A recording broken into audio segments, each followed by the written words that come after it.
Costco Greenhouse is back in stock. So if you're a gardener and you've been to Costco lately, I know you're crushing on this greenhouse. And who could blame you? Not only is it beautiful, but it even smells good. But with the hefty price tag, you might be wondering, is it worth the money? And how hard is it to set up? So in this video, I'm going to tell you the good, the bad, the ugly, how hard it is to set up, and I'm going to compare it to the Amazon Kingbird hoop house, which is kind of the same in function, but at a tenth of the price. We'll talk about which is the best option for your lifestyle and your wallet. So let's dig in.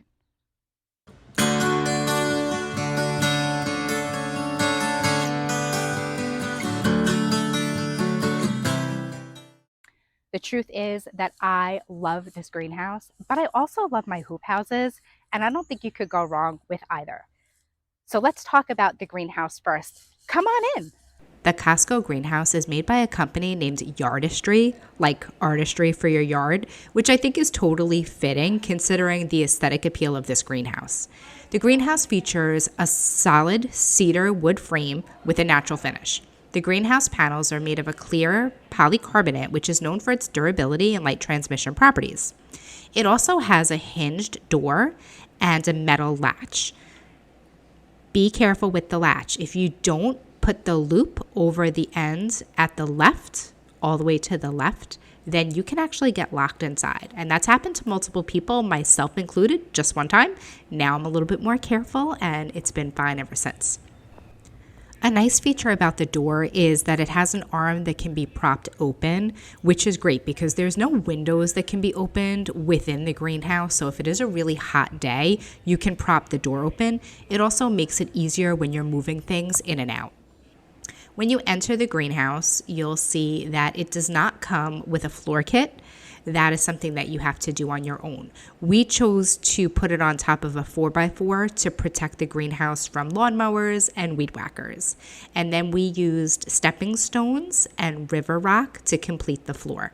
Now, it can be a positive or a negative that it doesn't come with a floor kit because in some places without a floor, it is not considered a permanent structure and therefore will not require a permit and lead to additional taxes. In other places, you may still need a permit for this greenhouse, so that is one thing to keep in mind.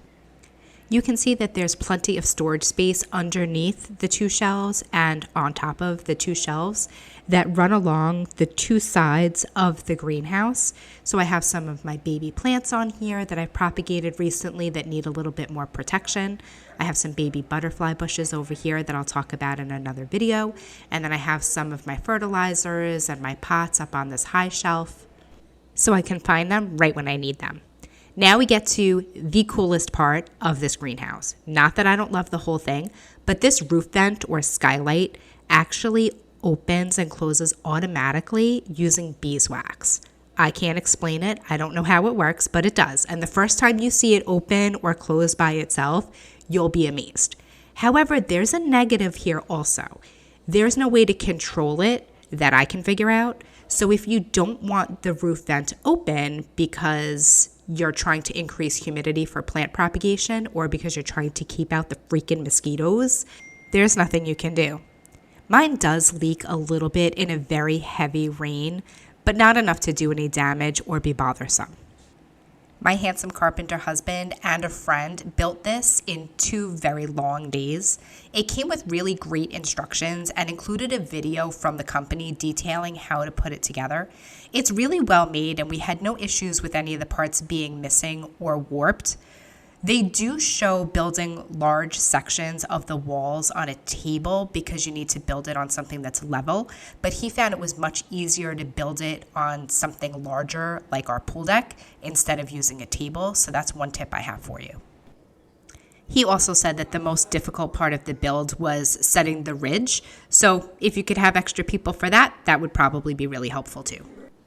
At the back of the structure, you have this vent, which is covered by a screen, which is the only other way to get airflow in and out of the greenhouse. I almost forgot. The dimensions of this greenhouse are 6 feet by 7 inches wide and 7 feet by 8 inches long and just over 7.5 feet high. My husband built our greenhouse underneath two big trees so that in the winter it would be in full sun, but in the summer it gets mostly shade, which is fantastic because if this thing was in full sun in the summertime, I'm pretty sure it would easily get to 120 degrees, which would be too hot for my plants and too hot for me.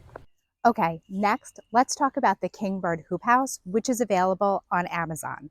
Come see. This kingbird hoop house is 15 feet long by 6.5 feet wide and 6.5 feet tall. It has a heavy duty galvanized steel frame. It has two zipper doors and it also has screens underneath the doors. So if you want to work in the hoop house and have ventilation, you could put the door up, but keep the screen down and stay relatively bug free. It also has 8 windows, 4 on each side, which can be put up or put down depending on whether or not you need air or if you want to increase the humidity within the greenhouse. The reason we chose the Kingbird Hoop House versus some others that were listed on Amazon is because it has 3 bars across the top, which makes it much sturdier than some of the others that only had 2. At the time of recording, the Kingbird Hoop House on Amazon is going for $166.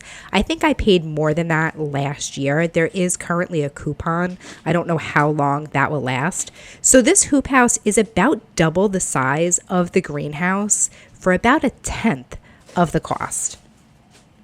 It did not come with any kind of shelves, so we had to make our own shelves to hold our plants. And we put black cloth down on the bottom as a floor so that our plants don't root to the ground. Now, I know some of you are looking at this and thinking, that's flimsy, it wouldn't make it in my climate. But I live on Long Island in New York. We get some pretty major windstorms here. I live very close to the coast. And if you put this together correctly and line the outside with bricks, which I'll show you later, it's pretty sturdy. Is it as sturdy as the Costco Greenhouse? No, of course not. But it's a lot sturdier than you would probably think.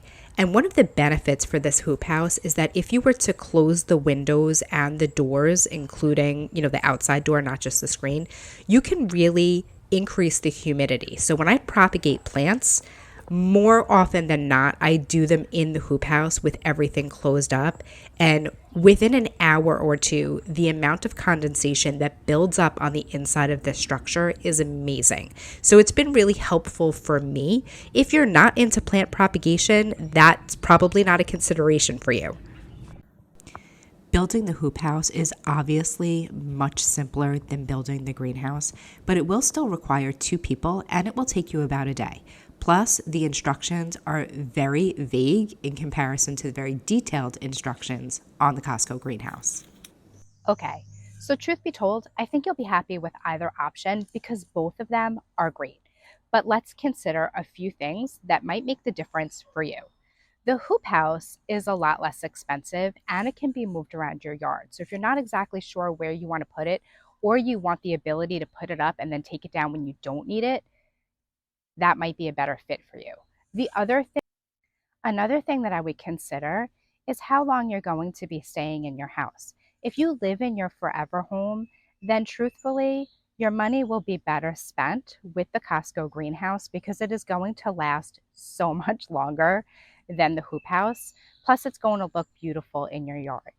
On the flip side of that, if you're like me and you're hoping to move from where you are, it may not be worth it to purchase the greenhouse. Now, it's possible maybe you could take it apart and take it with you, but I know personally a few years ago, one of my neighbors, their kids had gotten older and they wanted to give us their wooden play set, which was so generous.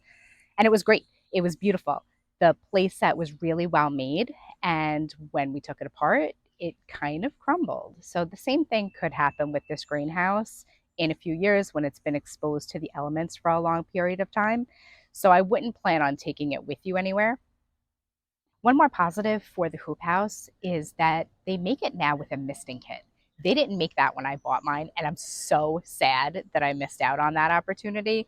I'm going to have to check and see if they make a misting kit that I could hook up to it separately. One onto the greenhouse. The greenhouse is way more beautiful and way more sturdy, clearly. And that shows up in the price tag, right? Here's the thing. With the Costco greenhouse, you could really decorate it and make it look amazing. I'm picturing little window boxes overflowing with geraniums and petunias, and maybe a little patio next to the greenhouse made out of the same stepping stones and river rock that we used for the floor. I could just hang out with my plants. How awesome would that be? Don't forget to tell me in the comments which one you're going to choose and what you're going to do with it. If you haven't become a subscriber, I would love to have you join my channel. Have a great day. Thanks for watching.